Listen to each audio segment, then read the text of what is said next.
Malcolm X, one of the most articulate exponents of the black Muslim philosophy, has said of your movement and your philosophy that it plays into the hands of the white oppressors, that they are happy to hear you talk about love for the oppressor because this disarms the Negro and fits into the stereotype of the Negro as a meek, turning the other cheek sort of creature. Would you care to comment on Mr. X's? I must confess that that dream that I had that day has at many points turned into a nightmare. I must confess that that dream that I had that day has at many points turned into a nightmare. Turned into a nightmare. Turned into a nightmare. Turned into a nightmare. That dream that I had that day has at many points turned into a nightmare. You're goddamn right. You know, the last thing Dr. King said to me before he was murdered, Martin said, you know, I sit here deeply concerned that I suspect we're leading our nation on an integration trip that has us integrating into a burning house. Most of the politicians I know of make promises only to walk into the places of power and then deny us. I guess part of the reason I'm here is to really look through the ravages of the Democratic Party and see if anything is really worth salvaging.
Dr. King ever said to me 5 days, as a matter of fact, before he was murdered, was he was at my home. We had just finished a strategy meeting on the Poor People's Campaign. And he seemed quite agitated after what we thought was a very successful gathering and discussion. And he said to me, I said, what's the matter, Martin? You seem very agitated. He said, well, I am.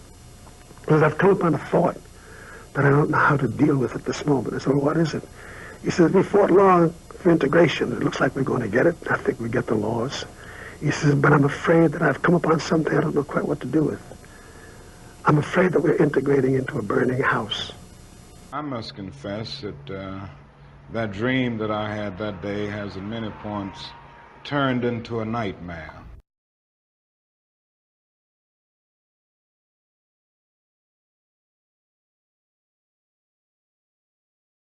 And I say this morning that it is my hope that every young man in this country who finds this war objectionable and abominable and unjust would file as a conscientious objector. The so-called Negro community has shocked the white man by resisting all efforts to divide us. I think that you and I should continue to shock him by staying and working together in unity. Despite religious, political, economic, or educational or social differences, let us remember that we are not brutalized because we're Baptists. We're not brutalized because we're Methodists. We're not brutalized because we're Muslims. We're not brutalized because we're Catholics. We're brutalized because we are black people in America. And no matter what you think of Mr. Muhammad Ali's religion, you certainly have to admire his courage. People are going to live together at all. You've got to recognize that your race was responsible for some bad things, and my race was responsible. Our race, they're still responsible for not coming together and sticking together, pooling the resources, education and qualifications for self-independence. After being educated for 100 years, still marching and begging white people for jobs, and we can go out and make jobs ourselves. We were free, so-called free 100 years ago. The Honorable Elijah Muhammad's been here for 38 years preaching the truth. It's all here if they just accept it. So I would say we at fault in this way for now being free and not taking advantage of it. But now, you sound, when you go too far, though, you sound like a sort of black Governor Wallace figure, almost, advocating a very, very strong line. Surely you should try advocating people coming together, shouldn't you? Who coming together? Black and white, of some way. We've got to sort things out. I'm afraid of that because they kill all the people that do that. No, they don't. No. All the people that preach that are dead. All of them, even white. They dead. The ones who preach, let's get together. They seem to catch all the hell, but the militants, they seem to get all the respect. So the people want to get the respect. No, so there have been tragedies associated with militants too, like Malcom X and so on. Tragedies associated. Well, he was preaching getting together too when that happened, if you remember. Not very much. Well, you know, that's when he started saying you all right and all that, and we should get along with white folks. That's when that happened. Where your mother is being raped and you're not supposed to be emotional. Your women, please, your women can't walk the street without some cracker putting his hands on her, then you're not supposed to be emotional.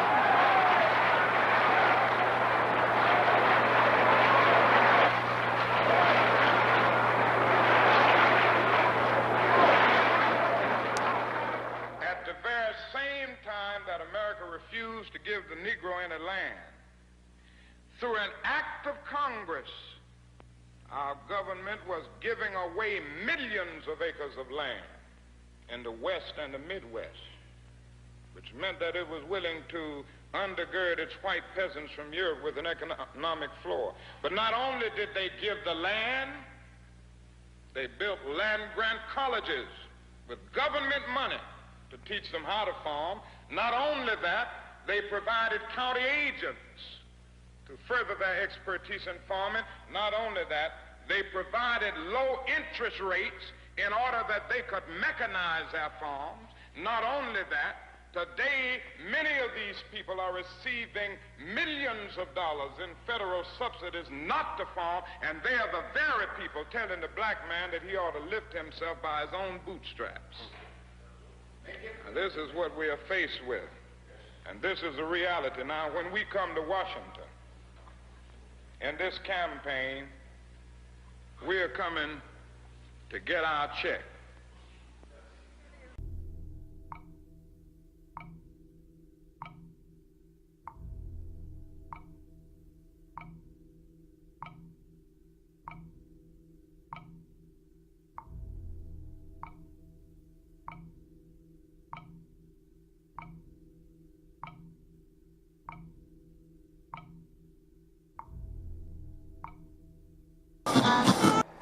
Now, the other thing that we've got to come to see now that many of us didn't see too well during the last 10 years, that is that racism not guilty is still alive in American society and much more widespread. Broke his neck after Baltimore police. A handful of protesters, a handful of criminals and thugs who... Many in moments of anger, many in moments of deep bitterness, engage in riots.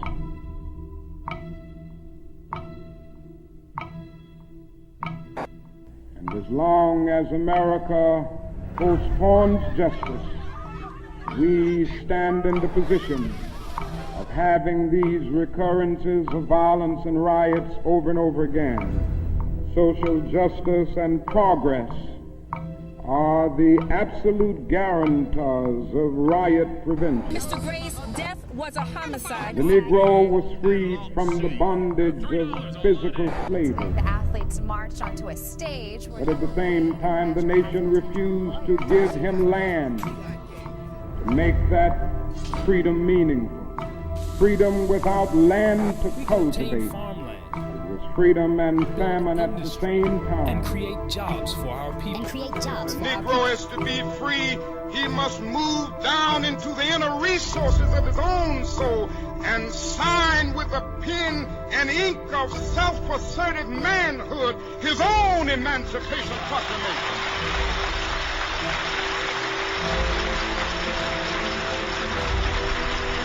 But I want to get the language right tonight. I want to get the language so right that everybody here will cry out, yes, I'm black, I'm proud of it, I'm black and beautiful.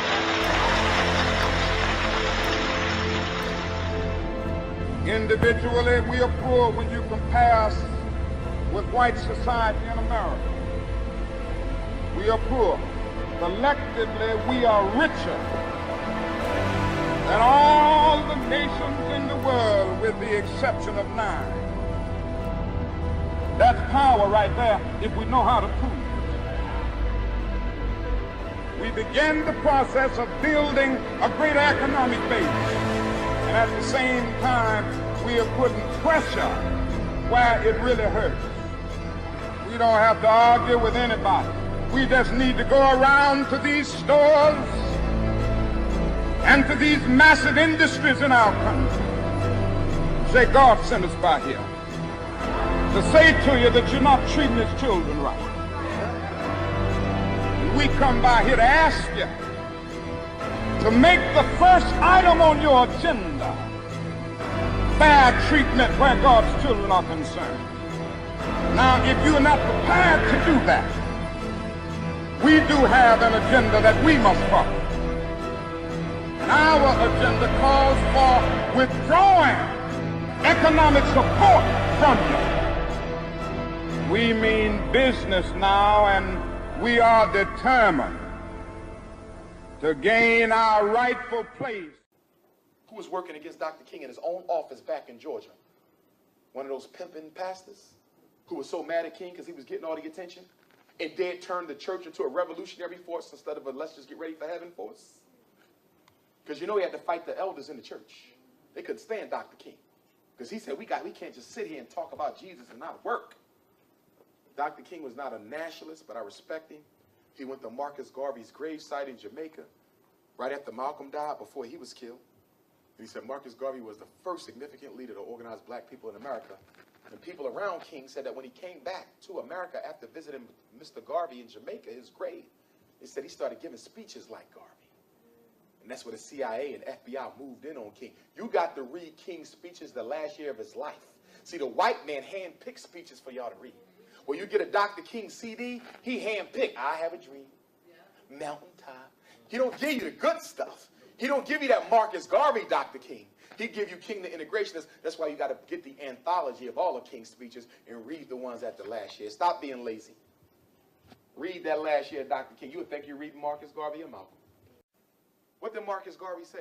Some of us are going to die. You get up to do this work, you're going to die. But he said, that ain't the problem, that you might die. The problem is we ain't got nobody to replace you. Dr. King died in 1968. He had his faults. Dr. King wasn't perfect. But he was damn sure committed, at least in the final years. Who got up to take King's place after he died? Nobody. Look at us, yo. What, we 45 years after King, you ain't get nobody significant yet. Who, Jesse? Al? Who you got? 45 years and you still ain't get a replacement for King. 50 years, you ain't get a replacement for Malcolm. Damn near 100 years, you ain't get a replacement for Garvey. 50 years, you ain't get a replacement for Medgar Evers, who we always conveniently leave out of the discussion. He was the first one to do it. Marcus Garvey said, leaders must die, but you must have others to replace them. The problem with the black community is we don't groom our next generation of leaders. We go to church and pray for the Christ to send us one. And then the FBI sends you one. If you want leaders, you got to make them. You got to make leaders. You don't wish for them. You don't pray for them. That's why you don't get none, because you ain't manufacturing leaders. You got to have black men who are, black boys who are raised from childhood, knowing that they might got to pay the ultimate sacrifice for their people. I think America must see that riots do not develop out of thin air. Certain conditions continue to exist in our society, which must be condemned as vigorously. In the final analysis, a riot is the language of the unheard. What is it that America has failed to hear? It has failed to hear that the plight of the Negro poor has worsened over the last few years. It has failed to hear that the promises of freedom and justice have not been met. And it has failed to hear that large segments of white society are more concerned about tranquility and the status quo than about justice, equality, and humanity. And so in a real sense, our nation's summers of riots are caused by our nation's winters of delay. And as long as America postpones justice, we stand in the position of having these recurrences of violence and riots over and over again. Social justice and progress are the absolute guarantors of riot prevention. Now, in order to develop these massive action programs, we've got to get rid of one or two false notions that continue to exist in our society. One is the notion that only time can solve the problem of racial injustice. I'm sure you've heard this idea. It is the notion almost that is something in the very flow of time that will miraculously cure all evils. And I've heard this over and over again. There are those, and they're often sincere people, who say to Negroes and their allies in the white community that we should slow up and just be nice and patient and continue to pray, and in 100 or 200 years the problem will work itself out, because only time can solve the problem. I think that is an answer to that myth, and it is that time is neutral. It can be used either constructively or destructively. And I'm absolutely convinced that the forces of ill will in our nation, the extreme rightists in our nation, have often used time much more effectively than the forces of goodwill.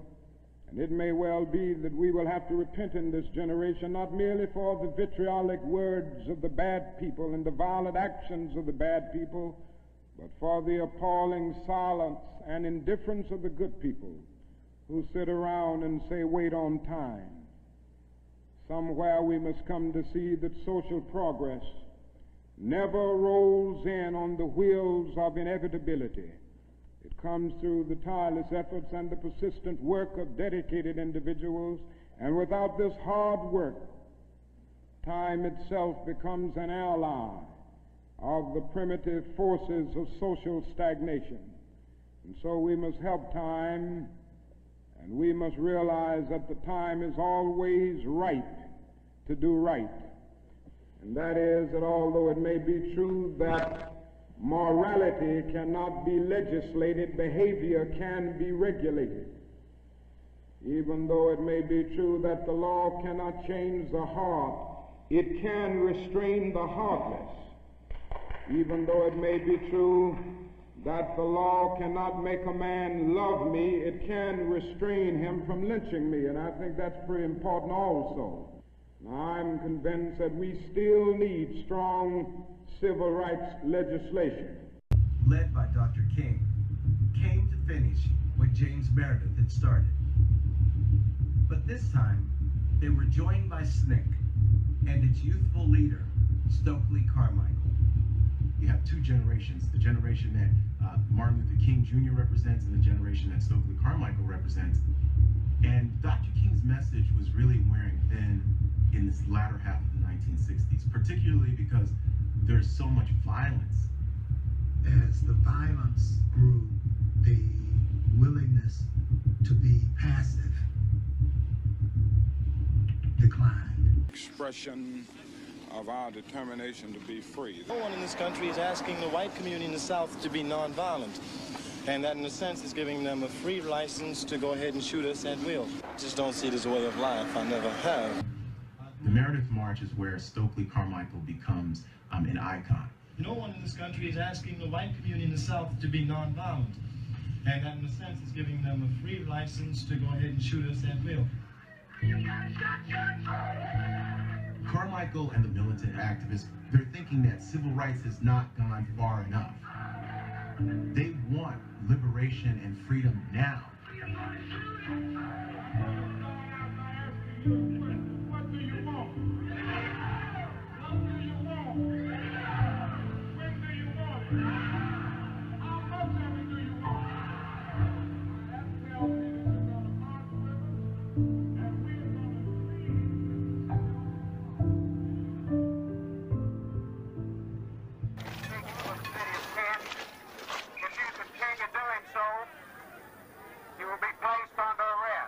We don't want anybody to move. The time for running has come to an end. You tell them white folk in Mississippi that all the scared niggas are dead. You tell them they shot all the rabbits, they gonna deal with some men.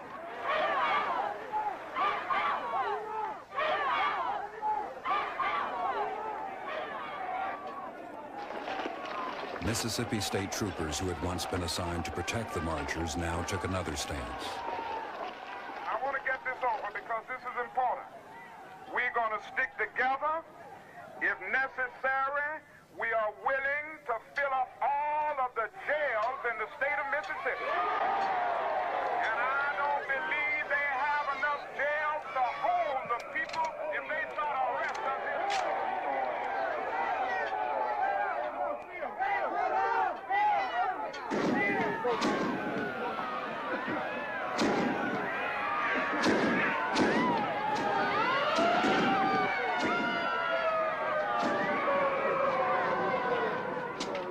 Don't let anybody make you think that God chose America as his divine messianic force to be a sort of policeman of the whole world.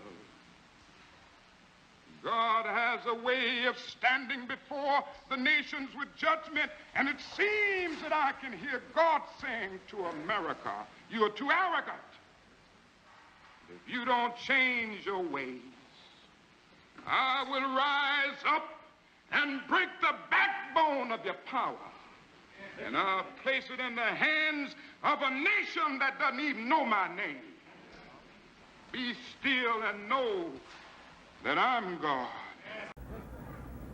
It is real ignorant for any leader to say to you that you should be aggressive against the white people of America with nothing. You got nothing to fight the white people with, so why should you be so foolish to want to be aggressive? God did not send me here to teach you to be aggressive, but to be peaceful. Though we may have different religious beliefs, this does not at all bring about a difference in terms of our concern. It was the fastest thing you'd ever seen, and the reason he had it his way with everybody is because he was middleweight. He was so fast. You couldn't. You couldn't beat this guy. He could hit you. He wasn't really thick. He was long. His arms were long, but I liked him because soft-spoken, number one. The only time he got loud is when he was trying to intimidate another fighter. But when he was speaking to people and publicly, he was a very quiet individual. I liked him because he stood up for himself, and he stood up for a lot of people. He was the Pied Piper. Nobody followed him too much, and he could have been. If he wouldn't have been a fighter, Martin Luther King was a great man. I'll tell you, Muhammad Ali would have been a close second. But a lot of people out here listen to our leader talk, and they look at him and say, well, he's just another man with some program for Negroes. But if you could travel around the world like I have, if you could go to Nigeria, Ghana, Cairo, Egypt, and talk to rulers of the world, and as soon as I talked to President Nasser, for an example, the first thing he said was, how's the Honorable Elijah Muhammad?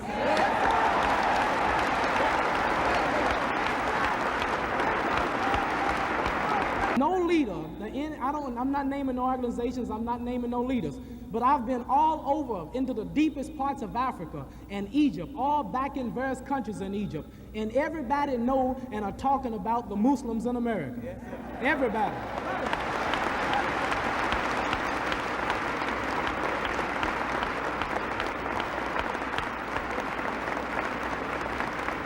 And if it was not for the teachings of the Honorable Elijah Muhammad, not bragging, but a man in my position, that would be the last place I would go, is Africa and Egypt. The first stop would have been Paris, London, France, like rest of them.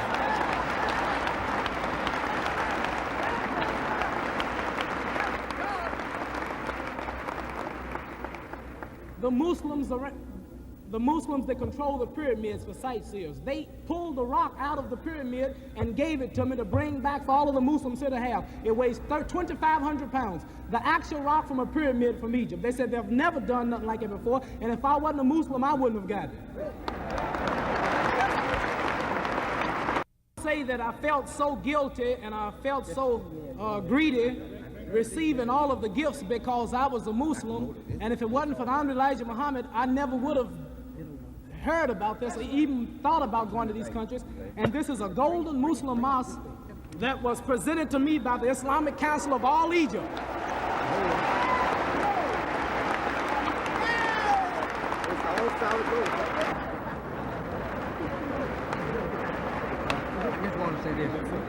Here's another thing I want you to remember. How much people think of the God that they serve. They build golden mosques. They don't care nothing about the gold. You over here wrangling, fussing, quarreling over a little piece of gold. We build houses out of gold.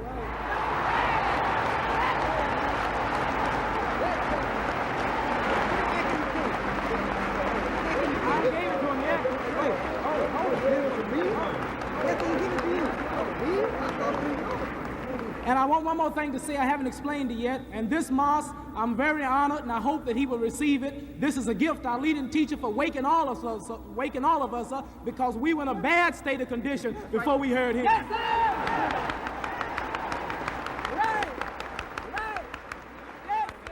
The last thing Dr. King ever said to me, 5 days, as a matter of fact, before he was murdered, was he was at my home. We had just finished a strategy meeting on the Poor People's Campaign. And he seemed quite agitated after what we thought was a very successful gathering and discussion. And he said to me, I said, what's the matter, Martin? You seem very agitated. He said, well, I am. Because I've come upon a thought, but I don't know how to deal with it this moment. I said, well, what is it? He says, we fought long for integration. It looks like we're going to get it. I think we get the laws. He says, but I'm afraid that I've come upon something I don't know quite what to do with. I'm afraid that we're integrating into a burning house. I'm afraid that we're integrating into a burning house. Don't let anybody take your manhood. Be proud of our heritage. As somebody said earlier tonight, we don't have anything to be ashamed of. Somebody told a lie one day.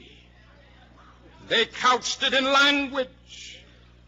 They made everything black, ugly, and evil. Look in your dictionary and see the synonyms of the word black. There's always something degrading and low and sinister. Look at the word white. It's always something pure, high, and clean. I want to get the language so right that everybody here will cry out, yes, I'm black, I'm proud of it, I'm black and beautiful. I'm afraid that we're integrating into a burning house. And when we asked for further clarification, Andy Young was with me at that time, my wife, others.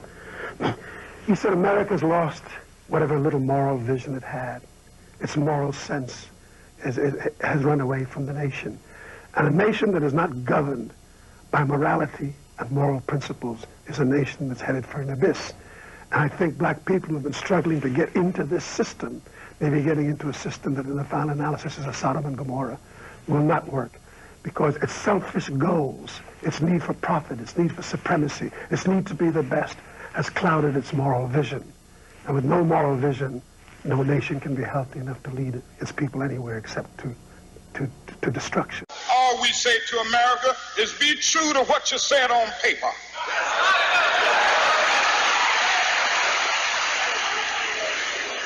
If I lived in China or even Russia or any totalitarian country, maybe I could understand some of these illegal injunctions. Maybe I could understand the denial of certain basic First Amendment privileges because they haven't committed themselves to that over there. But somewhere I read of the freedom of assembly. Somewhere I read of the freedom of speech. Somewhere I read of the freedom of press. Somewhere I read that the greatness of America is the right to protest far right.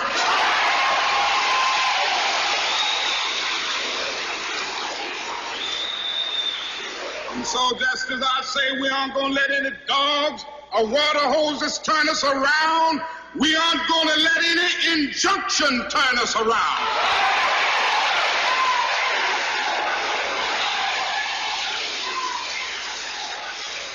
Well, I don't know what will happen now. We've got some difficult days ahead.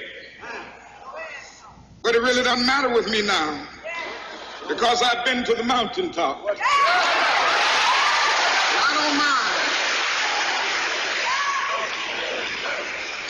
Like anybody, I would like to live a long life. Longevity has its place.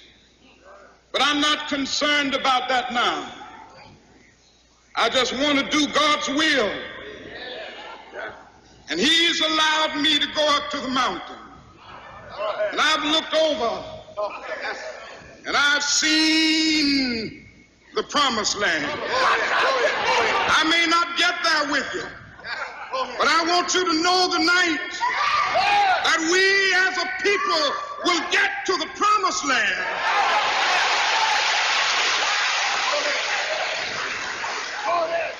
So I'm happy tonight. I'm not worried about anything. I'm not fearing any man. Mine eyes have seen the glory of the coming of the Lord.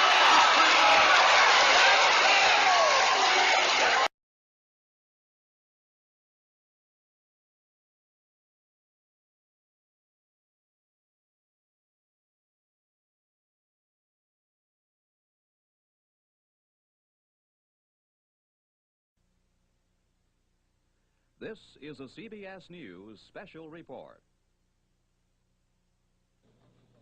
Dan Rather reporting for CBS News from New York. The Reverend Martin Luther King Jr. was shot to death by an assassin late today as he stood on a balcony in Memphis, Tennessee. The job of arousing manhood within a people that have been taught for so many centuries that they are nobody is not easy. So they very skillfully made you and me hate our African identity. Maybe the English language should be reconstructed so that teachers will not be forced to teach the Negro child 60 ways to despise himself and thereby perpetuate his false sense of inferiority. And in hating our features and our skin and our blood, why we had to end up hating ourselves. It made us feel inferior. We must no longer be ashamed of being black. We should own and operate and control the economy of our community. And once you and I go into business, we own and operate at least the businesses in our community. What we will be doing is developing a situation wherein we will actually be able to create employment for the people in the community.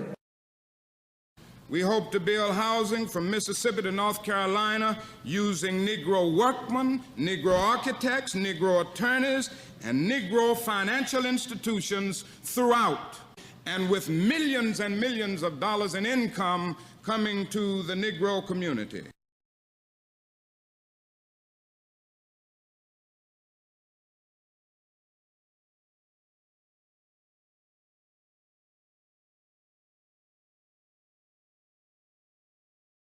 Now, another basic challenge is to discover how to organize our strength into economic and political power. Whenever you find a man who's in a position to show power against power, then that man is respected. But you can take a man who has power and love him all the rest of your life. You won't get anything out of it. What is needed is a realization that power without love is reckless and abusive, and that love without power is sentimental and anemic. The only thing power respects is power. There is nothing wrong with power.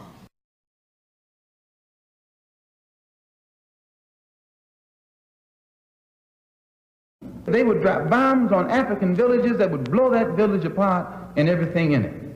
Man, woman, child, and baby. No outcry, no sympathy, no support, no concern, because the press didn't project it in such a way that it would be designed to get your sympathy. With skillful manipulating of the press, they're able to make the victim look like the criminal, and the criminal look like the victim. There's something strangely inconsistent about a nation and a press that will praise you when you say be nonviolent toward Jim Clark, but will curse and damn you when you say be nonviolent toward little brown Vietnamese children. Yet the United States government went and got Chomby in Spain and put him as the head of the Congolese government. Imagine this. This is criminal. Here's a man who's a murderer. So the United States takes him, puts him over the Congo, and supports his government with your tax dollars. And he turns, his first move is to bring in South Africans who hate everything in sight. He hires those South Africans to come and kill his own Congolese people. And the United States, again, pays their salary. And who are we supporting in Vietnam today? It's a man by the name of General Key, who fought with the French against his own people, and who said on one occasion that the greatest hero of his life is Hitler. This is who we are supporting in Vietnam today. Oh, our government and the press generally won't tell us these things, but God told me to tell you this morning. The truth must be told.